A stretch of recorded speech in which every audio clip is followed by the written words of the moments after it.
We always think battles are fought with swords and shields, but what if the most dangerous attacks, the ones that truly conquer us, are fought with words? Today, we're going to dive deep into an ancient psychological siege to show you exactly how vocabulary is weaponized and how the single most powerful defense might be the one you've never even thought of.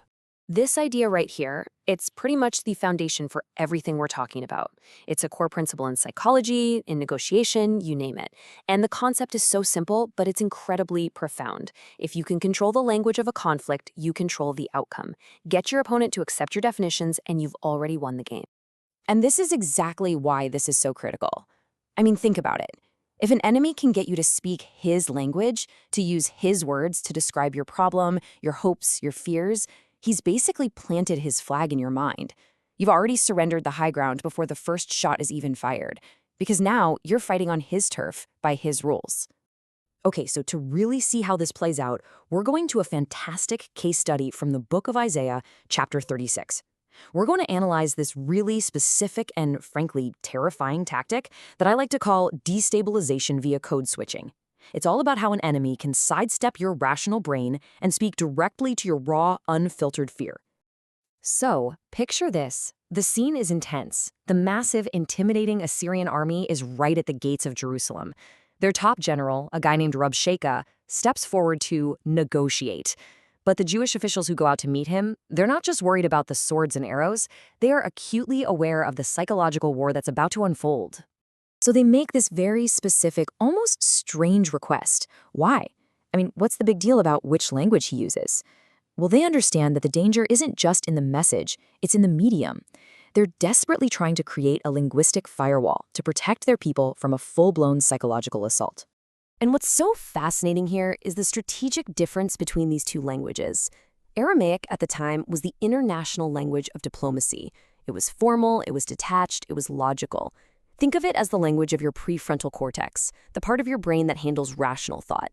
But Judean? That was the language of home, the language of lullabies and arguments, of emotion and memory. It was the language that spoke directly to the amygdala, your brain's fear center.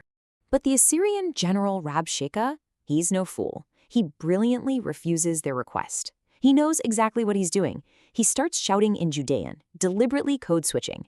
See, he's not interested in having a logical debate with the leaders. His real target is the terrified people listening on the wall, and his goal is to broadcast pure emotional panic directly into their hearts. And this is the whole game right here. The enemy knows that if he engages your logic, you might just win. You might resist, so he doesn't even try. He just bypasses it completely. He switches from the calm, diplomatic tones of Aramaic to the intimate, gut-punching language of your deepest insecurities, in this case, Judean. Okay, but the attack gets even more insidious. It gets way more personal. The enemy doesn't just use a language you understand. He uses it to sound like a trusted friend. He actually weaponizes the very idea of intimacy. Think about it. When is an enemy most effective? It's when he doesn't sound like some foreign monster, but when he sounds just like your own internal voice of doubt. Rabshakeh uses their language to tear down their identity. He asks things like, hasn't your own king deceived you? He's using their culture, their history, their private fears, all to make his lies feel like the undeniable truth. And then comes the masterstroke. He offers them a way out, this counterfeit promise that sounds absolutely beautiful. He doesn't just threaten them. He paints a picture of peace and prosperity. But listen very carefully to that subtle, critical word, a land like your own. It's a copy. It's a mimicry of what they truly desire. In modern psychology, we actually have a name for this. It's called future faking. It's this incredibly manipulative tactic where someone offers you a fake version of your dream future just to get control over you right now. It feels like a blessing, but it's really a trap designed to steal your true identity. And here's the fine print, the ugly truth behind the beautiful promise. The offer of land like your own was a complete and total lie. The real Assyrian policy was population replacement. They would forcibly relocate conquered peoples to strip them of their homeland, their history, and their culture, turning them into powerless, assimilated cogs in the empire's machine.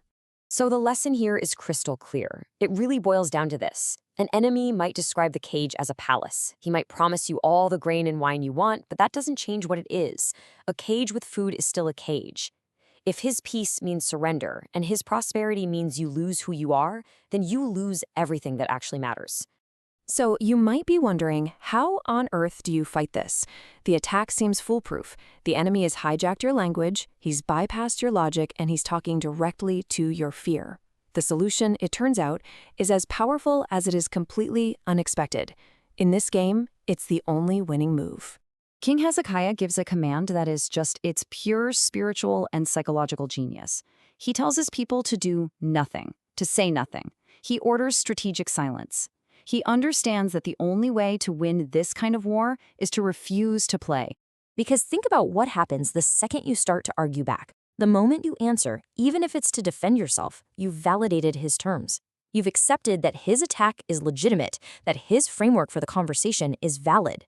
By answering, you're handing him jurisdiction over your mind. Silence denies him that power completely. We can actually break this down into a simple 3-step playbook. Let's call it the Hezekiah Protocol. Step 1, identify the manipulative language. Recognize that code switch when the conversation shifts from logic to fear.